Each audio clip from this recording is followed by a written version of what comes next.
మా కడలి సత్యనారాయణ ఐడియా ఉందా మీకు? ఇప్పుడు కడలి సత్యనారాయణ కదలే ఏమంటుందంటే, మాకు డిపెండ్, నేను ఎవరి మీద డిపెండ్ అవను, మా ఇంట్లో మీద డిపెండ్ అవను, ఒకవేళ మ్యారేజ్ అయినా కూడా హస్బెండ్ మీద కూడా డిపెండ్ అవను, వాళ్ళ అత్త మామ మీద కూడా డిపెండ్ అవను అంటుంది. దాన్ని మీరు ఎలా చూస్తారు? ఫస్ట్ ఆలోచన బాగా చదువుకుంది, కథలు రాస్తుంది, బుక్కులు కూడా అందించింది. నాకైతే చదువు లేదు, నేను ఊరావను కాబట్టి నాకు అర్థమైన జ్ఞానంలో నేను చెబుతాను. ఆమె అర్థం చేసుకోవాలి, ఆమె నేను తీర్చబడలేదు, ఆమెను అవమానించలేదు కూడా. ఆమె ఆలోచన విధానం చెబుతాను, నేను అర్థం చేసుకోవాలి. ఆమె పేరు కడలి, అదే కదా. కడలి సత్యనారాయణ ఇంట్లో వద్దంటుంది కాబట్టి కడలి అంతే, ఆమె కడలే. ఆమె ఏమంటుంది, 4 ఏళ్ళు పెంచారు కాబట్టి నానా ఇంటి పేరు, 4 ఏళ్ళు పెంచి మళ్ళీ వేరే ఇంటికి పంపిస్తాడు కాబట్టి ఆయన ఇంటి పేరు నాకు ఇయ్యడు. ఆయన నా ఇల్లు అంటాడు, ఈయన నా ఇల్లు అంటాడు. మరి నా ఇల్లు ఏది? నేను సొంతంగా సంపాదించుకోవాలా, నేను సొంతంగా కట్టుకోవాలా, నేను కొనుక్కోవాలి నా వస్తువులు, నేను తెచ్చుకొని తింటే అప్పుడు నాది ఇల్లు, ఆడపిల్లకి అది ఇల్లు అనే మాట చెబుతున్నామా సమాజానికి. ఇప్పుడిప్పుడే కొద్దిగా మారి ఊరు అమ్మమ్మల కూరలు, మన పూర్వీకులు మన అమ్మమ్మల నానమ్మలు చేసి అవన్నీ ఇప్పుడిప్పుడే మారి కొద్దిగా నేచర్ పడుతున్నారు పిల్లలు. ఇట్లాంటి మెసేజ్ ఇస్తే ఇండివిజువల్ అంటే సోషల్ బతకాలని చెబితే అమ్మ నాన్న అట్లా అనుకుంటే అసలు నువ్వు రావుగా, ఫస్ట్ నువ్వు రావుగా తల్లి కడలి. అమ్మ నాన్న నీ వాళ్ళకి ఇండివిజువల్ గా నా ఇల్లు కావాలా, నా తిండి నేను తినాలా, నేను కట్టుకోవాలా, నా సామాన్ నేను కొనుక్కోవాలంటే అసలు నువ్వు రావుగా తల్లి. వాళ్ళిద్దరు అనుకుంటే అసలు నువ్వు రావు. ఫస్ట్ అది ఫస్ట్ తెలుసుకో. నువ్వు సమాజానికి మంచి మంచి కథలు అందిస్తున్నావు, 100 పాటలు రాసినానని చెప్పు, నువ్వేం అందిస్తున్నావు? మెసేజ్ ఇవ్వకూడదు కదా. అమ్మ నాన్న వేసిందా అని నిన్నే కదా నువ్వు బతుకుతుంది. నువ్వు కారులో పోయేస్తున్నావు, కారులో వస్తున్నావు. మళ్ళీ ఇంకో మాట కూడా చెప్పినావు, ఏంటి బట్టలు సరిగా వేసుకునే విధానం గురించి చెప్పినావు. నేను సివిల్ వేసా ఏంటి నువ్వు చెప్పినావు. అవి వేసుకుంటూ వాడికి ఏంటి, వాడి మృగం అని చెప్తున్నావు. ఒక్కసారి నార్మల్ ఆడమడి చాలదా, నువ్వు వచ్చి రోజు నీ డ్యూటీకి నువ్వు బస్సుల్లో ఎక్కి ఆటోలో దిగి నార్మల్ గా ఏ రోజు ఉదయం సాయంత్రం తిరిగి ఆ తర్వాత ఆ నార్మల్ ఆడపిల్ల పరిస్థితి ఎక్కడితో చూసి అప్పుడు నువ్వు చెప్పు. నీ పరువు దేశం పోయి సంఖలో పెట్టని చెప్పినావు కదా నువ్వు. తొడల మధ్య పెట్టని చెప్పినావు కదా, వాడికి ఏందని చెప్పినావు కదా.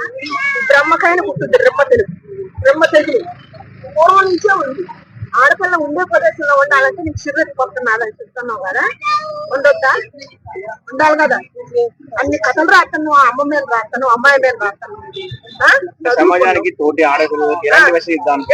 అదే ఏం మెసేజ్ ఇస్తాం అనుకుంటున్నావు నువ్వు, అదే నేను చెప్పాలనుకుంటున్నా. ఇప్పుడు నీ మాటలిని రోజు కష్టం చేసుకునే వయసు పిల్లలు అంటారు, నీ మాటలిని ఇండివిజువల్ బతకాలి. నేను నాకు అమ్మ నాన్న ఇంటి పేరు వద్దు, అత్తగారి ఇంటి పేరు వద్దు, మొగుడు మీనా బతకొద్దు, తల్లిగారి మీనా బతకొద్దు. అక్కడ నువ్వు ఆనించి వచ్చినావు. నాకు అదొక్కటి నువ్వు మాత్రం నాకు మాట ఇయ్యాల్సిందే. నేను ఈ ద్వారాగా ఈ మీడియా ద్వారాగా నేను నిన్ను అడుగుతున్నా, తల్లి అనే అడుగుతున్నా. నువ్వు మాత్రం నువ్వు ఆన్సర్ ఇయ్యాల్సిందే. తల్లి కడలి, నువ్వు సమాజానికి ఆడపిల్లలకి ఏం మెసేజ్ ఇస్తున్నావు చెప్పు. నీకు తల్లిగారు వద్దంటున్నావు, మొగుడు వద్దంటున్నావు, నువ్వేం మెసేజ్ ఇవ్వాలనుకుంటున్నావు? అమ్మ నాన్న అది అనుకుంటే నువ్వు రావుగా, ఫస్ట్ నువ్వు ఇవన్నీ రాయవుగా. మంచిగా ఉన్న వాళ్ళు కూడా పెట్టి రావాలా? ఏంది మరి నువ్వు ఇచ్చే మెసేజ్ ఏంది? నువ్వే చెప్పు, మళ్ళీ తర్వాత నువ్వు నాకు ఆన్సర్ చెప్పాల్సిందే, ఖచ్చితంగా చెప్పాల్సిందే. ఒక ఆడబిడ్డ ఒక ఇంట్లో పుట్టిన తర్వాత అమ్మ నాన్న మీద కొన్ని సంవత్సరాలు బతికిన తర్వాత వాళ్ళు కట్టినదే ఇంటికి చేస్తారు కదా, వేరే ఇంటికి చేసిన తర్వాత అమ్మాయి వాళ్ళ మీద బతికితే తప్పు ఎట్టయితే అది అసలు తప్ప. అమ్మ నాన్న చదువుకుంటేనే మన ఇద్దరం. నేను అంటది ఏంటంటే, ఇప్పుడు దాని తర్వాత అత్తమామ అవుతారు, అత్తమామ వాళ్ళ ఇంటికి వెళ్ళి అత్తగారి ఇంటికి వెళ్ళింది, అత్తగారి ఇంటికి వెళ్ళిన తర్వాత అత్తగారితో ఉండకూడదు, అత్తగారి నుంచి వచ్చేయాలి ఇలా అనుకుని ఉంటాం. కరెక్ట్ కాదు. దయచేసి ఇప్పుడు ఈ కాలపు ఆడపిల్లలకు నేను చెబుతున్నా, ఇలాంటి మాట ఇండివిజువల్ బొట్టు మన వంటకుండా మనకు ఏదన్నా సమస్య వస్తుంది, అట్టే ఉంటుంది, మావే ఉంటుంది. మీరు తొందరపడి దెబ్బే చేసుకోబోతాడు అబ్బాయి, నువ్వు తొందరపడి మాట అనబాదు. ఆ గ్యాప్ లో అత్తే రావచ్చు, మావే వస్తాయి. నీకు అప్పుడు కంట్రోల్ అవుతుందా? ఆ 5 నిమిషాలు ఇష్టమైన తప్పుగా తర్వాత మళ్ళీ మంచి అవుతుందా? దానికోసమైనా మీరు కలిసి ఉండాలి. దానికోసమైనా అర్థం చేసుకోండి, నేను చెప్పేది అర్థం చేసుకోండి.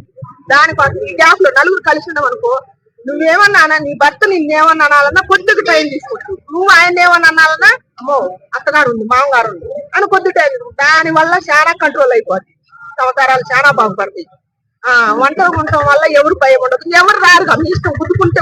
చంపుకోవడం అదే నడుస్తుంది. అది వద్దు దయచేసి. ఇదే కావాలి.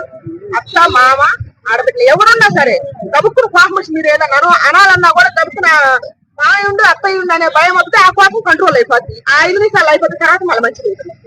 అది కావాలి ఈ సమాజానికి, ఇప్పుడున్న సమాజానికి. అమ్మ ఆడబిడ్డ పొట్టుపడి బట్టలు వేసుకోవడం మంచిదేనా? అంటే చెప్పలు కనిపించేలా తోల కనిపించేలా వేసుకుంటారు కదా, అసలు అలా వేసుకోవచ్చు అంటారా? ఆమె చెప్పినట్టుగా వద్దు కడలి నువ్వు చెప్తుంది అది మంచి పద్ధతి కానే కాదు. నువ్వు ఇంటి వీధిలో బతుకాని అంటావు. నువ్వు ఒక్కసారి నార్మల్ ఆడపిల్లగా నువ్వు రోడ్డు మీదకి రా. నువ్వు రోడ్డు మీదకి వచ్చి నార్మల్ ఆడపిల్ల ఏమేమి చేస్తుందో అవి చూసి తర్వాత అప్పుడు నువ్వు సీవులు వేస్తాను ఏంటి త్వరలు దాకా పట్టాలని చెప్పు. నీ పరువు తీసుకుపోయి సంఖలో పెట్టుకోవాలని చెప్పు తల్లిదండ్రులు. నువ్వు దయచేసి నువ్వు ఫస్ట్ నువ్వు పెళ్లి చేసుకో తల్లి. నీకు తెలుసు అప్పుడు తల్లిదండ్రులు ఫస్ట్ పెళ్లి చేసుకొని నువ్వు ఒక బిడ్డకు జన్మనియ్యి ఏ మాటలు నువ్వు చెప్పుకోవాలి.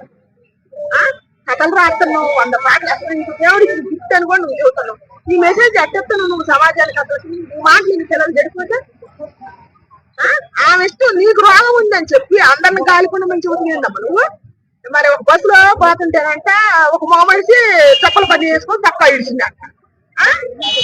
ఏమో గాలికి చేర్చుకుండాలంట. మగ మనిషితో పాటు ఆడమనిషి ఎట్లుంటో తల్లి మనకు నిబంధన ఉందిగా అని కథలు రాకుండా నీకని గుర్తుండాలిగా. మగ మనిషి చేసుకొని ఉంటాడు కనీసం కడ్రాయల మీద నిలబడతాడు మగోడు. ఆడవాళ్ళు మనం నిలబడలేముగా. ఏ మెసేజ్ ఇస్తున్నా? వాడైతే గాలికి ఉండాలా, నేనైతే ఉండకూడదు అంటావు. మరి వాటితో పాటు ఉంటావా? ఉండి చూపి కడ్రాయల మీద నిలబడతాడు మగ మనిషి ఆడ మనిషి సమానమే అంటున్నావు. అతను కడ్రాయల మీద నిలబడతాడు, నువ్వు కూడా కడ్రాయల మీద నిలబడు. అది వద్దమ్మా, తప్పు. సమాచారం అనేది తప్పు. చాలా జ్ఞానం ఉంది. నువ్వు చాలా కథలు రాస్తున్నావు, మంచి పాటలు రాస్తున్నావు, కానీ ఈ ఇచ్చే జ్ఞానం మాత్రం సమాజానికి ఇది తప్పు. ఇది ఇవ్వద్దు. ఎవరి భర్త భార్య అంటేనే సమానం ఉంది. ఒకళ్ళు ఎక్కువ కాదు, ఒకళ్ళు తక్కువ కాదు. ఇదిగో ఎక్కువ తక్కువలు ఇద్దరం కలిసి పని చేయాలని బుద్ధులు పుట్టబట్టే లోకం మీద మగ మనిషి సామరపోతుంది. అది చెప్తుంది నేను తింటానంటుండే ఒక మగ మనిషి. సంవత్సరాలు చెడిపోతున్నాయి వద్దు. మగ మనిషి కావాలా, ఆడ మనిషి వండాలా. అది సమాజానికి కావాలా. పూర్వం అదే నడిచింది. అది వస్తేనే పిల్లలు అందరూ బాగుపడతారు, సమాజం కూడా బాగుపడతారు. ఆ మార్పు రావాలని మనం కోరుకోవాలి. కానీ చదవండినందుకు లేదు నేను సంపడతాను నువ్వు బయటికి పోయిన కానీ అనుమానాలు పెరుగుతున్నాయి, సావులు ఎక్కువైతున్నాయి. అది కదా మనం మాట్లాడుకోవాల్సింది. మనం ఇది కాదు ఇండివిజువల్